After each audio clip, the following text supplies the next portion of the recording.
The other name that we have to talk about is Jake Maikkula, who's coming on in from Stanford. And again, this is one that we know for a fact can sign right now and didn't have to wait for transfer portal windows to open because Troy Taylor was fired.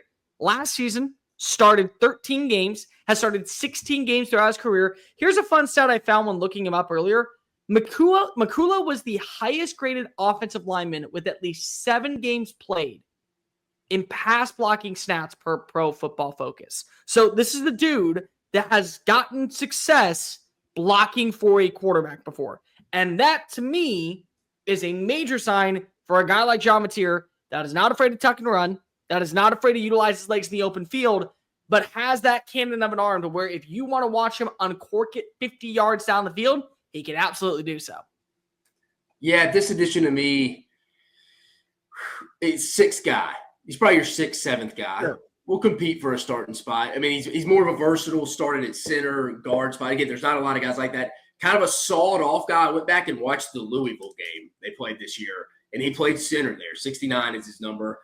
Sawed off, doesn't really have a high ass, so I don't know if there's a lot of anchor there. I'll be interested to see what position they're trying to get him in. But again, you can't have that because inevitably you're going to – hopefully for Oklahoma it's not as bad as last year, but every team in the country is going to have some nicks and bruises, whether they miss an offensive lineman in the middle of a game and someone has to come finish a game for him. I think this is what this kid is. I think this is where he is. I think he is a total – I think he's a finished type of game guy. If you had to start him for a couple of games, you'd be fine with it. I just think Maikkula isn't a kid you want to go. If he's starting when they go open up or if he's playing when Michigan comes to town, that would concern me a little bit. But I think you can never have enough offensive line depth that has played in a Power 4 conference before and has played 3 positions. So give the kid credit. Again, I think this is an addition. Certainly, we'll give the grade here in a minute. But I think it's more of just he's a guy. He's a guy. He can help with depth. And like I mentioned, he can never have enough depth on the offense on either side of the line of scrimmage.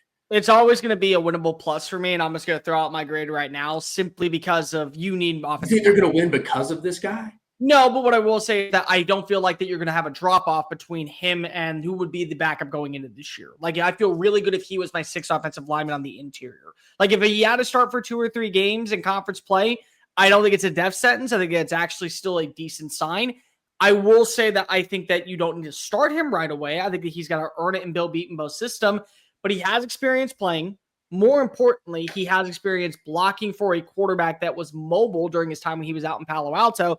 And he also had one of the highest pass blocking grades in college football for an interior offensive lineman last year for a team that needs offensive line help. Again, this team was abysmal. They gave up the most sacks among Power 4 teams last season. And now they have a quarterback that they believe in the right system, and they have the right system in place with Ben Arbuckle, that he could be that dude. Unless you're a guy that has never started before at the FBS level in a Power 4 program, 90% of the time, I'm going to give you a winnable plus grade. So actually, damn, Bear, your roster to be the greatest roster ever assembled in college. What would you give? Like, I'm asking, like, what would you give like Garrett Dellinger? He's like a winner. You'd give him like a rare.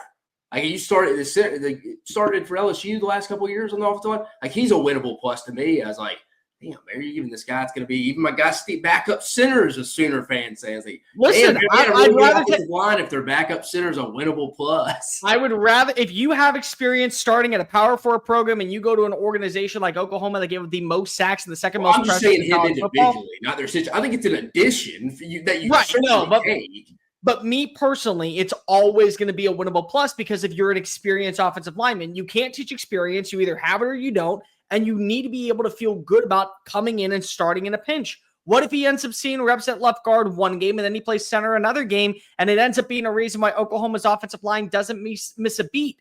Now, I'm not saying that he's going to start week 1 or that he's going to start when they play against Michigan or he's going to start in the Red River Shootout. But I will say, whenever I can get an offensive lineman that has reps underneath his belt, proven reps at a Power 4 level, and has played for a coach in a pro-style offense, I'm going to take that 9 times out of 10 and call that a victory. So you've already heard my grade. It's a winnable plus because of regardless, I feel like that it's an upgrade to the overall offensive line room for Bill Beatonbow. But Dave, let's go to the chart. Elite, all league, winnable plus, winnable minus. Jag, where do you have a guy like Jake Maikkula going into this year? He's a winnable minus to me. I think he's a guy you can win with. You're not going to go win because of him. He's not going to be one of your top 2 offensive linemen. I just think if this guy's one of their better offensive linemen in this league, after going back and watching the Louisville game, there's either not very good defensive lines in this league, or, I mean, I'd be shocked. I'd be shocked if this guy's a top 2 or 3 lineman for them, and Oklahoma is really good up front, is what I would say. He's Fair. a winnable minus. I think he's a depth guy, 6th, 7th guy. I just think the defensive lines in this league will be totally different than what he saw in the ACC. So I think it'll be adjustment. I think he could get you through a game if there's an injury, if somebody went down, certainly. Like you mentioned, there's something to be said. He's played a lot of Power 4 football. I think that can help you get through a game. Maybe if you had to play a game or two because someone went down, certainly. Versatility. I mean, Swiss Army knife, you love that he can play 3 positions. So I think there's some positives. I just think winnable minus. I think you'd be winning. You'd have to be – I think this guy's more of a we're winning with, not winning. More of a trailer than a truck. Fair. Okay. Again, we have different opinions on how we go about this, but to me, what I care about, what you care about, they end up being the exact same thing. A solid backup that you can ask to start in a pinch and feel pretty good about where your offensive line is at multiple different spots. I think that's a win in itself.